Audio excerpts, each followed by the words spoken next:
अस्सलाम वालेकुम स्टूडेंट्स। आज हमने पेपर 2 की जो सीरीज़ है वो स्टार्ट करनी है। तो फर्स्ट ऑफ ऑल हम स्टार्ट करेंगे अक्टूबर नवंबर 2024 का पेपर, जिसका जो टाइम है 1 आवर एंड 45 मिनट्स है। इसमें सब इंस्ट्रक्शंस जो हैं ये तो आप रीड आउट कर लेंगे। इसमें एक जो बात है सबसे इम्पोर्टेंट, वो आपने ये माइंड में रखनी है। जी जो है फ्री फॉल एक्सेलरेशन, इसकी वैल्यू जब भी आपने यूज़ करनी है पेपर में 9.8 यूज़ करनी है। ये पॉइंट आपने अपने माइंड में रखना है, ठीक है। इसके बाद बाकी इसके टोटल मार्क्स हैं और आप सारे इंस्ट्रक्शंस पढ़ लें। तो हम अपना पेपर स्टार्ट करते हैं। Question number 1। A trolley of mass is at rest on a frictionless surface. A block of wood is attached to the trolley. Volume of the block of wood is this and density of wood is this. Calculate the combined mass of the trolley and block. इसका मतलब है हमारे पास दो objects हैं, एक trolley है और एक ब्लॉक ऑफ वुड है। ट्रॉली का मैस गिवन है, ब्लॉक ऑफ वुड का मैस नहीं गिवन, और मैस की बजाय यहाँ पर इसका वॉल्यूम गिवन है और डेंसिटी गिवन है। तो इसका मतलब है कि हमें सबसे पहले जो ब्लॉक ऑफ वुड है इसका मैस फाइंड आउट करना पड़ेगा, उसके बाद हम दोनों के मैसेज को सिंपली ऐड कर देंगे। तो ये 2 मार्क्स का क्वेश्चन है, तो इसे हम स्टेप बाय स्टेप सॉल्व करेंगे। सबसे पहले हमें ब्लॉक ऑफ वुड जो है उसका मैस फाइंड आउट करना है। As we know that m is equal to rho V, rho 650 multiply by v है 0.0012। तो जब इसको हमने सॉल्व किया हमारे पास इसका आंसर आएगा 0.78 kg। SI यूनिट्स में यूज हो रही है ना क्वांटिटीज, तो यहाँ पर SI यूनिट ही आएगा। तो ये है ब्लॉक का मैस, ट्रॉली का मैस गिवन है, तो जो कंबाइंड मैस होगा, कंबाइंड मैस में आप दोनों मैसेज को सिंपली ऐड कर देंगे। Combined mass is equal to 0.20 plus 0.78। तो जब इसको सॉल्व करेंगे तो आंसर होगा 0.98 kg, ऐसा यूनिट है इसका। Part B, figure 1.1 shows that student attaches a spring of spring constant to the front of the trolley. Student जब भी आप क्वेश्चन रीड आउट करें ना, तो जो भी फिजिकल क्वांटिटीज गिवन है ना, गिवन डेटा है, उसे हाईलाइट कर लें। इससे आपको फिगर आउट करना कि कौन सा फॉर्मूला हमें यूज करना है वो बहुत इजी हो जाएगा। स्प्रिंग कांस्टेंट गिवन है। Student holds the trolley and block and stretches the spring. He releases the trolley and block. The trolley and block accelerate from rest. As the trolley and block accelerate, student keeps the extension of the spring at 0.035 meter. Calculate the force exerted by the spring on the trolley. अब देखें ये K है, extension को denote किया जाता है X से, तो force exerted by the spring F is equal to KX। तो दोनों वैल्यूज गिवन है, K की वैल्यू 14 मल्टीप्लाई बाय 0.035। तो जब इसको हम सॉल्व करेंगे तो आंसर आएगा 0.49 न्यूटन। पहले ही ऐसा यूनिट्स में है दोनों क्वांटिटीज, तो फर्दर इनको यूनिट्स इनके कन्वर्ट करने की हमें जरूरत नहीं है।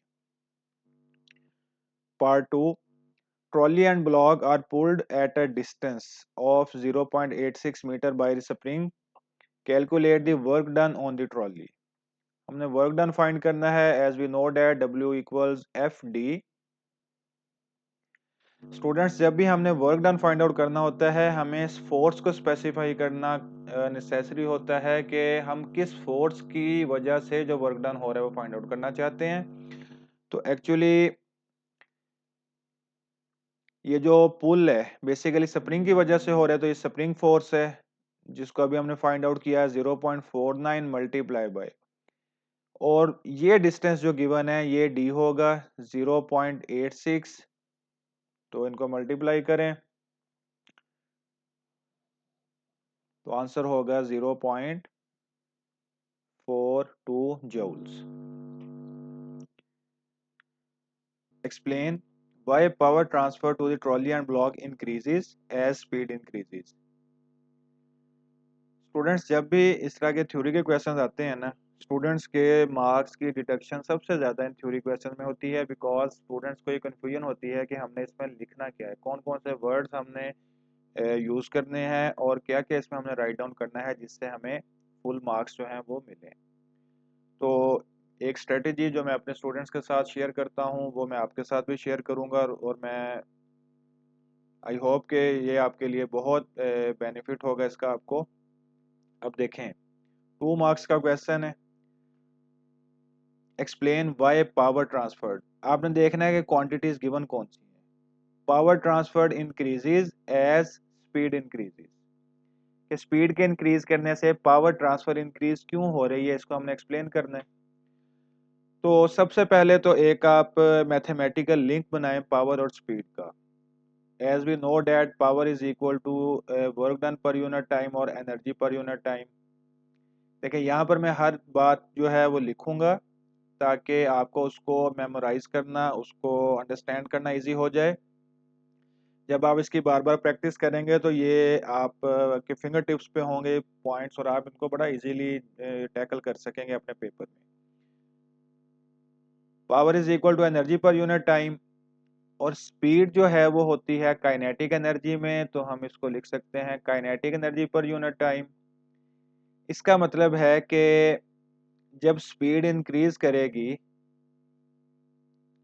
तो स्पीड के इंक्रीज करने की वजह से काइनेटिक एनर्जी इंक्रीज करेगी, और काइनेटिक एनर्जी के इंक्रीज होने की वजह से पावर ट्रांसफर इंक्रीज करेगी। ये एक ओवरऑल लिंक बना है स्पीड, काइनेटिक एनर्जी और पावर का मैथमेटिकली और कॉन्सेप्चुअली। अब हमने इस लिंक को वर्ड्स में ट्रांसफॉर्म करना है। देखें, तो स्टूडेंट्स ये आपका आंसर होगा। As speed increases kinetic energy of trolley and block also increases, since power is energy transferred per unit time so power increases.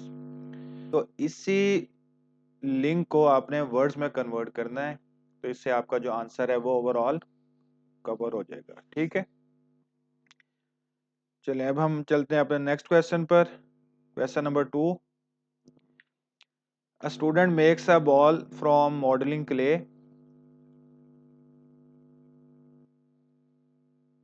Ball has mass. She drops the ball from height 40 meter above the ground. Calculate the initial gravitational potential energy. तो सबसे पहले formula हमारे mind में आएगा, gravitational potential energy is equal to mgh 0.20। G की value 9.8 हमने use करनी है क्योंकि इंस्ट्रक्शन में गिवन है, और हाइट जो है 40 मीटर। तो जिसको कैलकुलेट करेंगे तो आंसर आएगा 78 joule. Calculate the speed of ball immediately before the ball hits the ground. Speed हमने फाइंड करनी है। ये देखें, ये ग्राउंड है, ये सपोज के 40 मीटर की हाइट है। यहाँ से एक बॉल को ड्रॉप किया है, और just before hitting the ground इस पॉइंट पर हमने स्पीड को बताना है कि स्पीड क्या होगी। अब देखें, इसमें हाइट भी गिवन है और स्पीड भी गिवन है। हाइट होती है, हाइट हमें पोटेंशियल एनर्जी के बारे में बता रही है और स्पीड हमें काइनेटिक एनर्जी के बारे में। तो जब दो एनर्जीज गिवन है तो law of conservation of energy के according loss in potential energy is equal to gain in kinetic energy. M M से कैंसिल, ये आप सारा सॉल्व करेंगे बिकॉज के 3 मार्क्स का क्वेश्चन है। v is equal to under root 2gh 2 multiply by G की वैल्यू 9.8 मल्टीप्लाई बाय हाइट जो है 40। तो जो आंसर है वो 28.2 मीटर पर सेकेंड आएगा। B part, when the ball hits the ground it stops moving. Kinetic energy of the ball is transferred to internal energy, temperature of ball increases. Specific heat capacity of modelling clay ये given है, calculate the maximum possible temperature increase. Specific heat capacity का जो word है ये आपको बताएगा, figure out करने में हेल्प करेगा कि आपने फार्मूला कौन सा यूज करना है। फार्मूला है Q equals mc delta T. तो डेल्टा टी हमने फाइंड करना है। क्यू बेसिकली हीट एनर्जी होती है, यहाँ पर जो एनर्जी ट्रांसफर हुई है, ठीक है, जिसकी वजह से टेम्परेचर जो इंक्रीज हुआ है यहाँ पर वो एनर्जी ट्रांसफर आएगी, क्यू बाय एम सी। जो एनर्जी ट्रांसफर हुई है वो बेसिकली इनिशियली जो पोटेंशियल एनर्जी थी वो जो एक्चुअली ट्रांसफर हुई है, और पोटेंशियल एनर्जी की वैल्यू भी हमने फाइंड आउट की थी 78 डिवाइडेड बाय मैस गिवन है। ये क्ले का जो मैस है ये 0.20 मल्टीप्लाई बाय 1400। जगह हमारे पास थोड़ी है, चले मुकम्मल हो गया। इसको जब सॉल्व करेंगे तो आंसर होगा 0.28 डिग्री सेल्सियस। इसे हमने फर्दर कन्वर्ट नहीं करना केल्विन में, जो डिग्री सेल्सियस है यहाँ से डिग्री सेल्सियस में आएगा, because heat specific heat capacity भी डिग्री सेल्सियस में ही गिवन है। सजेस्ट वन रीजन हमने बतानी, why actual temperature increase of ball may be smaller than the value calculated in B1। जो एक्चुअल वैल्यू है वो इस कैलकुलेटेड वैल्यू से स्मॉल क्यों होगी? तो ये एक रीजन हमने लिख दिया कि सम पार्ट ऑफ एनर्जी जो है वो ग्राउंड को ट्रांसफर हो जाएगी ड्यू टू हिट या collision. Question number 3, figure 3.1 shows gas at room temperature. Gas is trapped in a metal cylinder by a metal piston fixed in position. Metal cylinder is immersed in boiling water and temperature increases. Explain in terms of electrons and atoms of the metals how thermal energy is transferred through the walls of the metal cylinder. 3 marks का question है। This is a complete explanation and it is essential for full marks. Thermal energy जो transfer हुई है through conduction, vibrating atoms collide करेंगे electrons के साथ, collision की वजह से इलेक्ट्रॉन्स एनर्जी गेन करेंगे, मूव फास्टर, लॉन्ग डिस्टेंस में मूव करेंगे, और during the motion electrons collide करेंगे डिस्टेंट एटम्स के साथ। तरह कोलिजन की वजह से इलेक्ट्रॉन्स मूव कर रहा है और अपनी एनर्जी को ट्रांसफर करता जा रहा है और ओवरऑल एनर्जी ट्रांसफर हो जाएगी।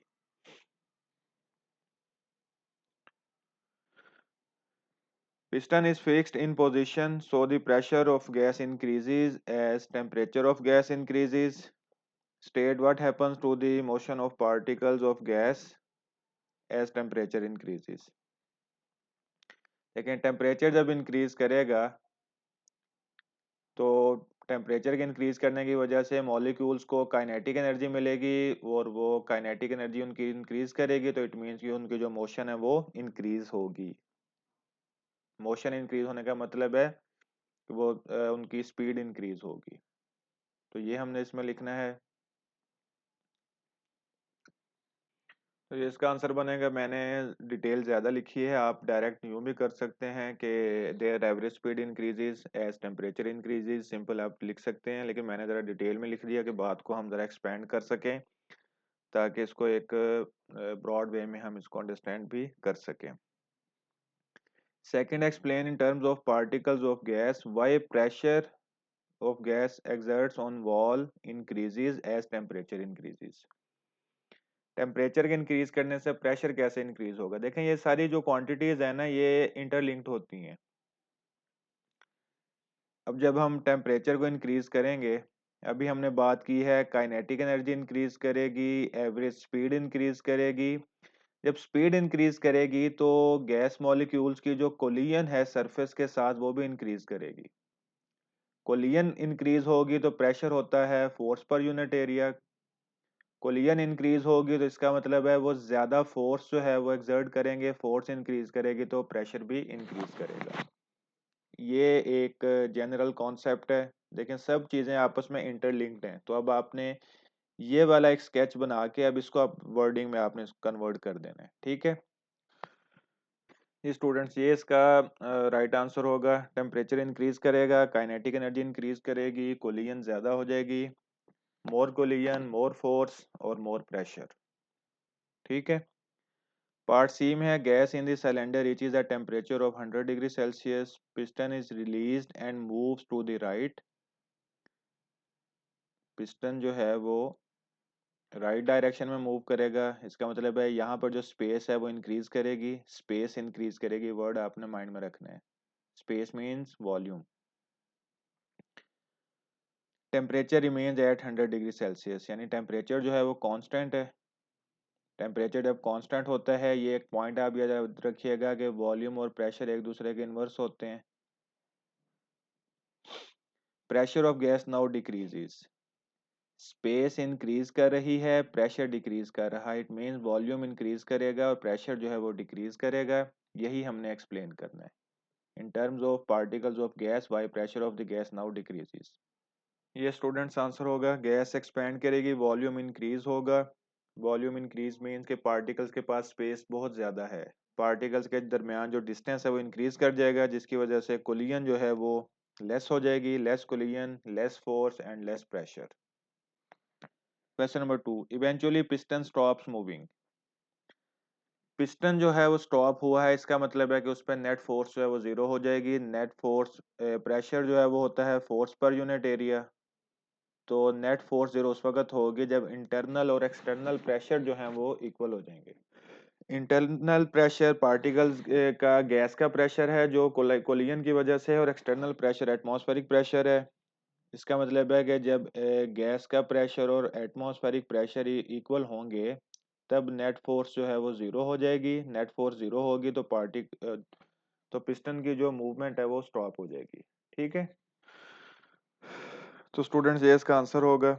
अभी हमने इस बात को डिस्कस किया था कि इंटरनल और एक्सटर्नल प्रेशर जब इक्वल होंगे, नेट फोर्स जीरो हो जाएगी और इक्विलिब्रियम अचीव हो जाएगा, जिसकी वजह से पिस्टन जो है वो स्टॉप हो जाएगा।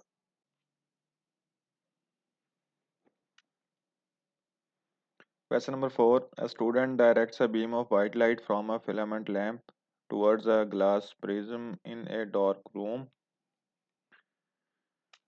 Figure 4.1 shows the beam of white light incident on left hand side of the glass prism. ये बीम ऑफ वाइट लाइट है, प्रिज्म में से जैसे ही पास होगी तो वाइट लाइट जो है वो स्प्लिट होगी 7 कलर्स में, और 7 कलर्स जो हैं वो होते हैं विबग्योर। यहाँ से आप इसको, मैं तो वो आपको मेथड बता रहा हूँ जो मैं अपनी क्लास को या अपने स्टूडेंट्स को करवाता हूँ। Violet, indigo, blue, green, yellow, orange, red, ये 7 कलर्स हैं जिनसे मिलके वाइट लाइट बनी है। अब यहाँ पर एक स्क्रीन है, ये वायलेट है, ये रेड है। वायलेट से रेड इन्होंने यहाँ पर ये शो किया हुआ है। ए पार्ट में कहता है कि to show the path of the red light and path of violet light between the left hand side, यानी वायलेट और रेड का जो हमने पाथ है वो बताना है, बल्कि हमने ड्रॉ करना है। देखें, ये एयर है और ये ग्लास है। जब भी लाइट अपना मीडियम चेंज करती है तो लाइट अपने पाथ से बेंड करती है। Bending of light is called refraction. तो जैसे ही लाइट एंटर होगी ग्लास में, ही रिफ्रैक्ट करेगी।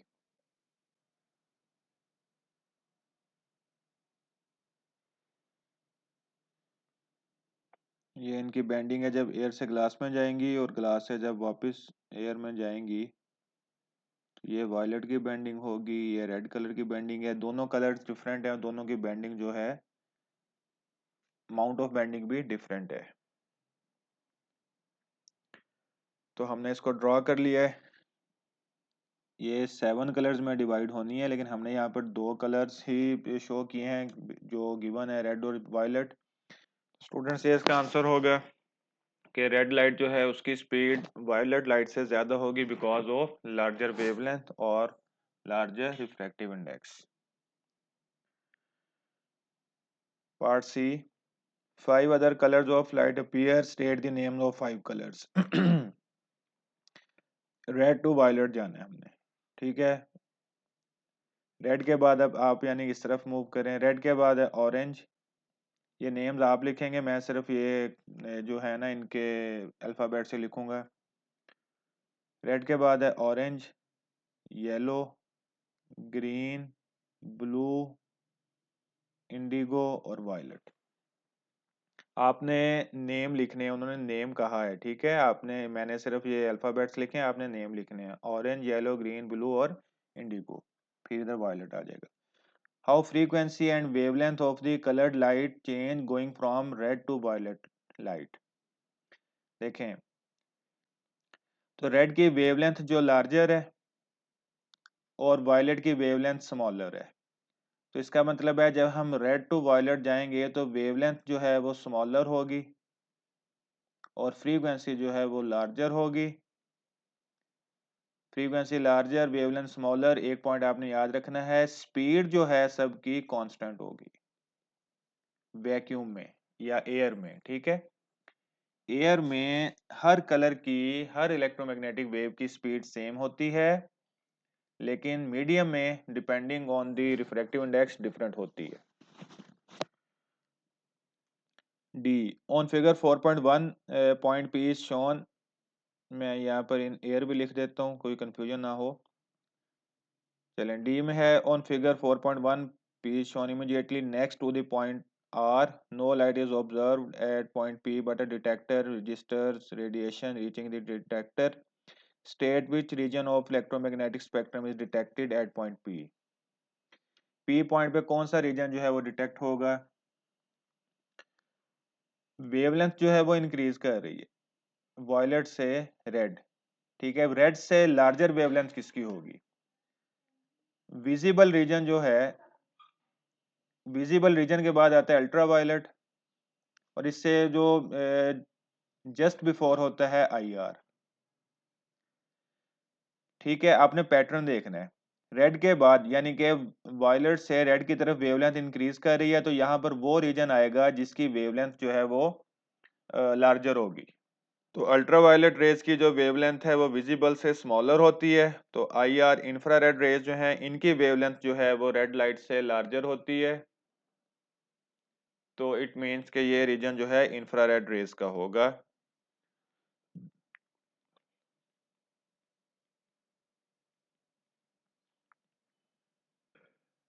Question number 5। Ultrasound is a longitudinal wave which cannot be heard by human and frequency of ultrasound is too high. Ultrasound cannot travel in a vacuum. Explain। Ultrasound waves होती हैं mechanical waves, इनको medium require होता है और medium में से ही travel करती हैं, सॉलिड लिक्विड गैस एयर जो भी होगा। तो वैक्यूम में कोई मीडियम नहीं होता जिसकी वजह से अल्ट्रासाउंड वेव्स वैक्यूम में ट्रेवल नहीं कर सकती। ये इसका एक स्केच है, अब इसकी हमने वर्डिंग लिखनी है। तो ये इसका आंसर होगा, अल्ट्रासाउंड वेव्स को मीडियम रिक्वायर होता है, वाइब्रेशन ऑफ मीडियम रिक्वायर होती है, लेकिन वैक्यूम में कोई मैटर नहीं होता, no matter no particles no vibration. तो डेट इज वाई अल्ट्रासाउंड जो है वो वैक्यूम में से पास नहीं कर सकती। Part B, describe how a longitudinal wave differs from transverse wave. Longitudinal wave में पार्टिकल्स की वाइब्रेशन और वेव की प्रोपागेशन पैरेलल होती हैं और ट्रांसवर्स में परपेंडिकुलर होती हैं। जस्ट डेफिनेशंस आएंगी, ये लॉन्गिट्यूडिनल और ट्रांसवर्स वेव्स की जस्ट डेफिनेशंस आ जाएंगी, ये आपने लिख देनी है। Main words vibration of particles और प्रोपागेशन डायरेक्शन की आपस में डायरेक्शंस क्या होंगी, पैरेलल या परपेंडिकुलर। ठीक है। Part C, an ultrasound transmitter used for a medical scan produces an ultrasound wave frequency given है, human tissue ultrasound travel speed given है। डाटा जो है सबसे पहले फिगर आउट करें क्या है, calculate the wavelength of this ultrasound. v is equal to f lambda, ये किसी भी वेवलेंथ किसी भी वेव पर ये एप्लीकेबल होता है। Lambda is equal to v over f, v है 1500 divided by 8.4 into 10 raise to power 6 hertz. ठीक है, जब आप इसको सॉल्व करेंगे तो आंसर आ जाएगा 1.8 into 10 raise to power -4 metre. ऐसा यूनिट है तो मेगा को भी आपने जो प्रीफिक्स है इसको आपने कन्वर्ट करना है वैल्यू में, और metre per second as it is value है ऐसा यूनिट में, तो हर क्वांटिटी को आपने ऐसा यूनिट में रखना है क्योंकि हमारे पास जो आंसर है वहां भी ऐसा यूनिट ही गिवन है। Ultrasound wave passes from soft tissue into bone. Soft tissue से बोन में मूव किए हैं, इसका मतलब है कि मीडियम चेंज हुआ है।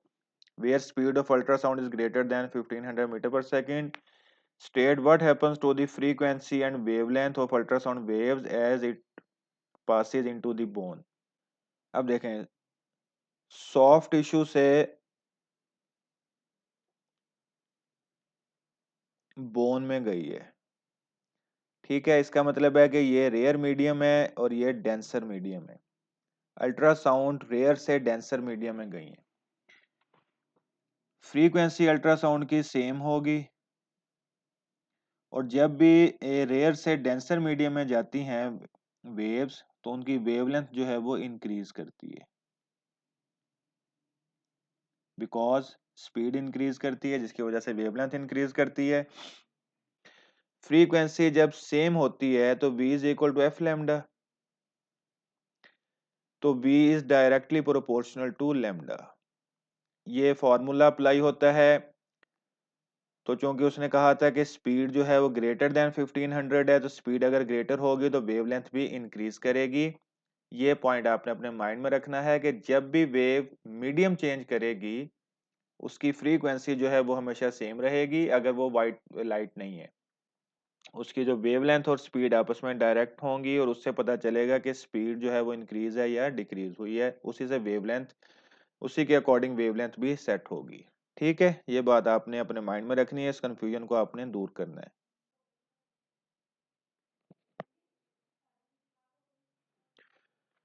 Question number 6, a bar magnet can rotate freely around a thin rod through its center। Rotation है और ये जो सेंटर है इसका पिवट पॉइंट होगा। Bar magnet is at rest on frictionless horizontal surface in a laboratory which is shielded from Earth's magnetic field। State a substance from which bar magnet could be made। Bar magnet basically एक permanent magnet है, और वो substance जिससे permanent magnets को बनाया जाता है वो होता है स्टील, जिसमें जस्ट हमें नेम ही रिक्वायर्ड है। पार्ट बी है, thin rod is perpendicular to the top and bottom surfaces of the bar magnet. Figure 6.1 shows a view from above of the bar magnet with the N pole, south pole and thin rod labeled। Draw on figure 6.1 to show pattern and direction of magnetic field around the bar magnet। Magnetic field के बारे में हम जानते हैं कि magnetic field lines जो हैं वो नॉर्थ से स्टार्ट होती हैं और साउथ में जाके एंड होती हैं। हम लाइंस ड्रॉ करेंगे जो नॉर्थ से स्टार्ट होंगी और साउथ में एंड होंगी, यूं, और एक एरो हम यहाँ पर पुट करेंगे। एरो ये रिप्रेजेंट कर रहा है कि नॉर्थ से आउटवर्ड है और साउथ में ये इनवर्ड है।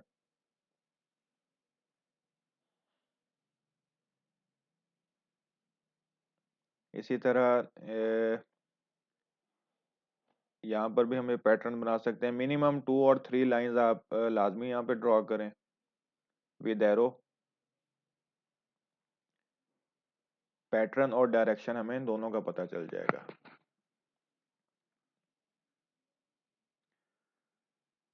Part C, an electromagnet is switched on and strong magnetic field is created around the bar magnet। Figure 6.2 shows that direction of strong magnetic field due to electromagnet is from left to right across the page। ये जो lines हैं ये basically electromagnet की जो magnetic field है उसकी हैं। तो इसका मतलब है कि जो ये वाली साइड है ना ये नॉर्थ को रिप्रेजेंट कर रही है ओवरऑल, और ये वाली साइड जो है साउथ को रिप्रेजेंट कर रही है। एरो से हमें पता चलेगा। Draw arrows on figure 6.2 to show the direction of horizontal forces that act on the poles of bar magnet। Same poles repel each other and opposite poles attract each other। North को क्या करेगा, repel करेगा। Repulsion means ये force exert करेगा इस direction में, और south पे कौन सी फोर्स होगी, और जो साउथ है उस पे फोर्स किस डायरेक्शन में होगी। नॉर्थ इसको अट्रैक्ट करेगा और जो साउथ है इसको रिपेल करेगा, तो साउथ पर जो फोर्स एक्सर्ट होगी वो लेफ्ट साइड की तरफ होगी। पार्ट 2 है, describe and explain what happens to the bar magnet when electromagnet is switch on. Electromagnet को जब हम स्विच ऑन करेंगे तो बार मैग्नेट के साथ क्या होगा, ये जो पॉइंट है ब्लैक, ये पिवट पॉइंट है। एक फोर्स राइट पे लग रही है, एक फोर्स एक लेफ्ट साइड पे लग रही है। तो जब ये दोनों फोर्सेस को हम देखेंगे मैकेनिक्स के कॉन्सेप्ट से, अगर आप देखें तो इसमें एक रोटेशन जो है वो प्रोड्यूस होगी। इसका मतलब है ये two equal and opposite forces इसमें रोटेशन प्रोड्यूस करेंगी, टॉर्क एक्सर्ट करेंगी। और ये टॉर्क उस वक्त तक इस पर एक्ट करता रहेगा जब तक जो ये मैग्नेट है ये मैग्नेटिक फील्ड लाइंस के साथ अलाइन ना हो जाए। तो ये वाला एक प्रोसेस होगा। अब इसको हम वर्ड्स में लिखते हैं। जी स्टूडेंट्स, ये इसकी थ्योरी है। बार मैग्नेट पर देखें फोर्स जो एक्सर्ट होगी, नॉर्थ पोल पे फोर्स जो है वो राइटवर्ड एक्सर्ट हो रही है, साउथ पर लेफ्टवर्ड। और जिसकी वजह से ये रोटेट करेगा और रोटेशन इसकी एंटी क्लॉकवाइज होगी। और ये उस वक्त तक रोटेट करेगा जब तक जो बार मैग्नेट है वो एक्सटर्नल मैग्नेटिक फील्ड लाइंस के साथ अलाइन ना हो जाए। ठीक है, अलाइन हो जाएगा, अलाइन होने के बाद फोर्सेस बैलेंस हो जाएंगी और ये स्टेशनरी हो जाएगा। Next question number 7। A filament lamp connected to a 12 volt power supply transfers 24 watt power. Volt given है, power given है। Calculate current in the lamp. P is equal to VI। Power और voltage है तो P is equal to VI आएगा, which implies I is equal to P over V। P 24 है, V 12 है, तो जब इनको सॉल्व करेंगे तो आंसर आएगा 2 ampere. Resistance of the lamp in the circuit. Resistance का formula V is equal to IR।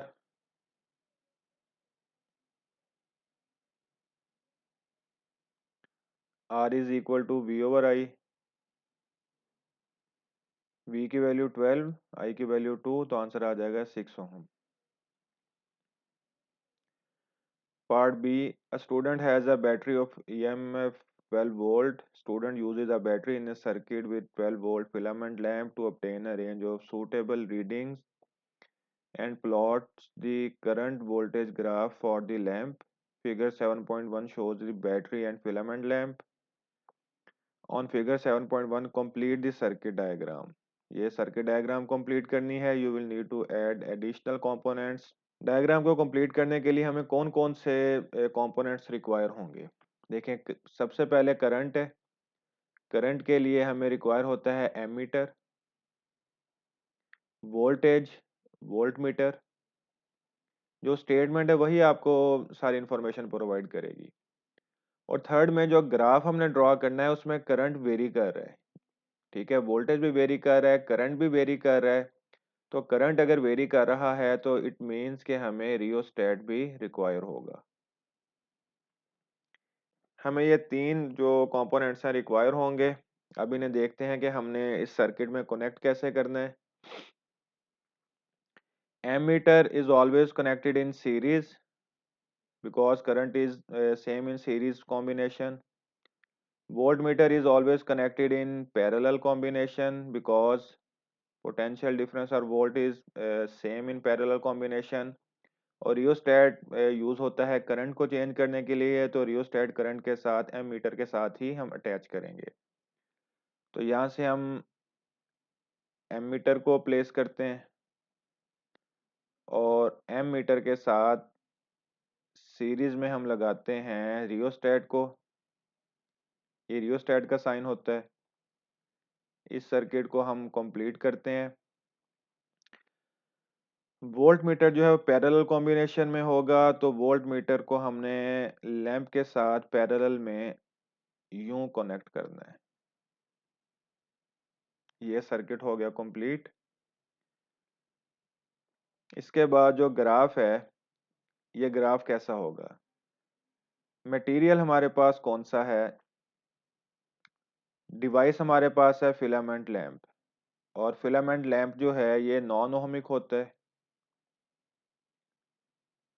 और नॉन ओहमिक मटेरियल जो है उनका जो ग्राफ है कभी भी स्ट्रेट लाइन नहीं होता, बल्कि वो ग्राफ यूं होता है।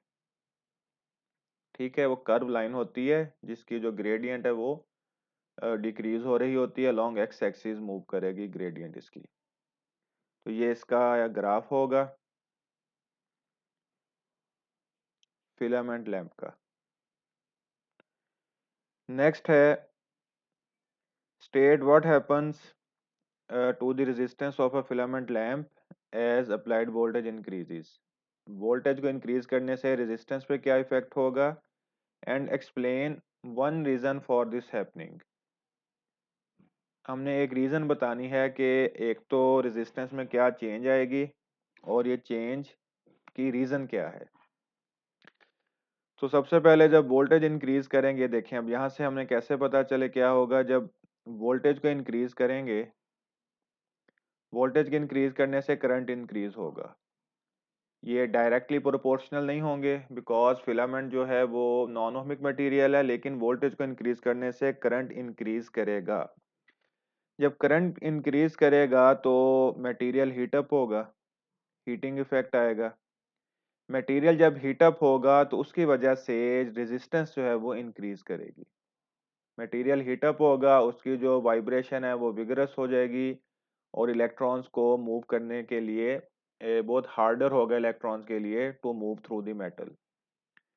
तो ये बेसिकली आपका एक कॉन्सेप्चुअल एक ब्रेनस्टॉर्मिंग है। अब इसको आपने वर्ड्स में लिखना है। तो स्टूडेंट्स ये इसकी जस्ट एक एक्सप्लेनेशन है। तो इसे आपने पेपर में इस यूं नहीं लिखना, ये मैं सिर्फ आपको अंडरस्टैंड करवाने के लिए बता रहा हूँ कि जब भी इस तरह का क्वेश्चन आ जाए तो सबसे पहले इस तरह की एक ब्रेनस्टॉर्म सी बना लें, जिससे आपको आइडिया हो जाएगा कि आपने कौन से वर्ड्स और कौन सी जो है ना लाइंस वो लिखनी है आपने। ठीक है, चलें next question. Nuclide notation for radioactive isotope hydrogen 3 is this.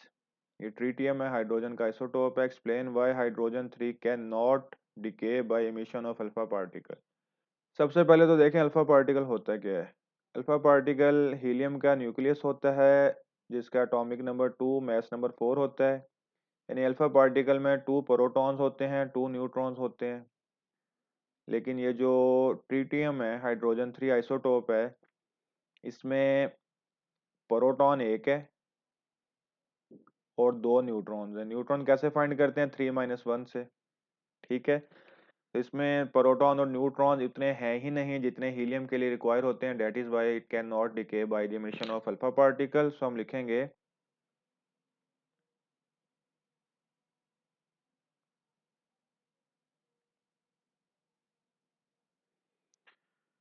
Part B, hydrogen 3 decays by emission of beta particle to an isotope of a different element. Equation is represented. This element is represented in the equation by Q. Complete the nuclide equation for the decay of hydrogen 3. Students in question में आपने एक ना बात अपने mind में रखनी है कि राइट और लेफ्ट, एरो के राइट और एरो के लेफ्ट साइड पर जो एटॉमिक नंबर और मास नंबर है ना, ये हमेशा सेम होने चाहिए। एरो के लेफ्ट पे जो मास नंबर 3 है, एटॉमिक नंबर क्या है, 1 है। तो इस तरफ भी जब आप टोटल करें ना तो वो भी 3 और 1 ही होने चाहिए। इससे आपको पता चलेगा कि आपने यहाँ पर कौन कौन सी नंबरिंग करनी है। और बीटा पार्टिकल्स के बारे में हमें ये पता है, जब भी बीटा डिके होता है मास नंबर जो है remain same and atomic number increases by 1। ये बीटा डिके के दौरान ऐसा होता है। And beta decay is simply electron जिस पे नेगेटिव चार्ज होता है और मास नंबर उसका 0 होता है। तो अब देखें यहाँ पर क्या होगा, क्यू में हमें यहाँ पर 3 जो है बैलेंस करने के लिए 3 रिक्वायर है, तो लिखेंगे 3 और यहाँ पर हम लिख देंगे 2। तो 2 - 1 1, 3 + 0 3। तो ये इक्वेशन हमारी जो है बैलेंस हो गई। State the name of element represented by Q. ये एलिमेंट जो है ये होगा आइसोटोप ऑफ हीलियम।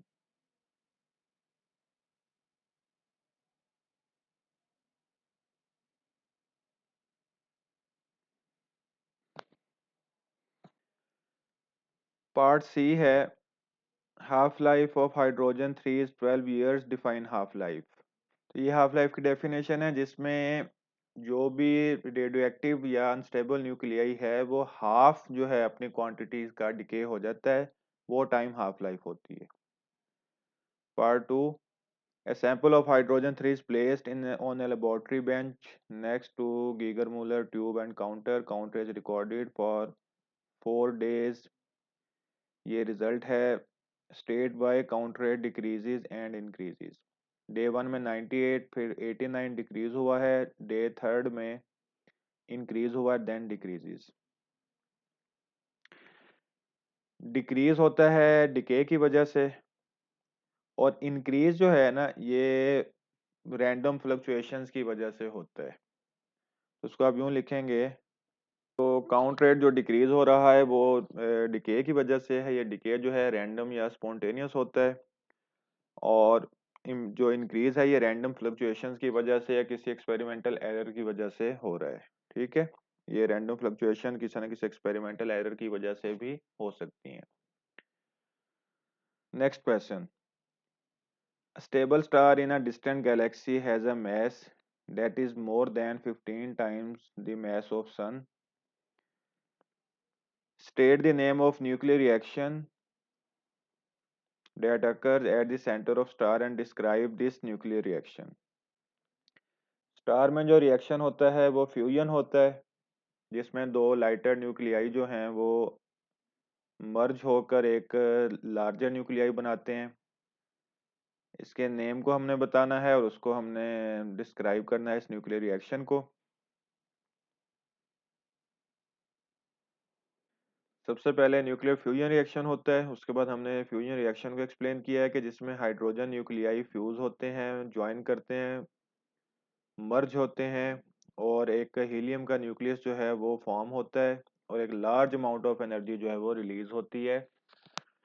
तो ये ओवरऑल न्यूक्लियर रिएक्शन है, और इसको हमने स्टेट भी किया और डिस्क्राइब भी किया। सेकंड है, explain how this nuclear reaction helps to keep the star stable. Star की स्टेबिलिटी कैसे यहाँ पर होती है। सपोज ये स्टार है एक, जब भी न्यूक्लियर एनर्जी, जब भी हीट एनर्जी रिलीज होगी तो स्टार में एक्सपेंशन आएगी। एक्सपेंशन मींस के इस पर एक आउटवर्ड फोर्स जो है वो एक्सर्ट होगी। ठीक है, प्रेशर की वजह से एक आउटवर्ड फोर्स एक्सर्ट होगी, जिसकी वजह से इसमें एक्सपेंशन आएगी। हर ऑब्जेक्ट हीटअप होने के बाद एक्सपेंड करता है, तो एक्सपेंशन की वजह से फोर्स एक आउटवर्ड इस पर एक्सर्ट होगी हर तरफ से। और दूसरा जो इसका मैस है वो इनसाइड द स्टार है, तो मैस की वजह से inside the star gravitational force होगी, और ग्रेविटेशनल फोर्स होगी towards the centre of the star. ये दो फोर्सेस आ गई, एक ग्रेविटी और एक प्रेशर की वजह से आउटवर्ड फोर्स। ये आउटवर्ड फोर्स है प्रेशर की वजह से, और ग्रेविटी इनवर्ड है, तो इनवर्ड और आउटवर्ड फोर्सेस जो हैं ऑपोजिट इन डायरेक्शन है, तो ये एक दूसरे को काउंटर बैलेंस करेंगी, जिसकी वजह से स्टार जो है वो स्टेबल रहेगा। तो अब हमने इसको वर्डिंग में एक्सप्रेस करना है।